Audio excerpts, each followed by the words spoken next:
កុំចង់ឈ្នះចិត្តស្រីពូលហាស្ដីកុំអើអញមនុស្សស្រីបើស្រឡាញ់តែងខ្នាក់ខ្នាញ់ប្រច័ណ្ឌសុខកូនអើយស្ងួនជាប្តីមានខន្តីគឺជាម្លប់កុំអើយប្រពន្ធស្អប់ចេះកាយគប់រឿងថោកថ្លៃមនុស្សស្រីចិត្តស្រាលណាស់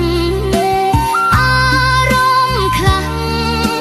តាមសម្ដី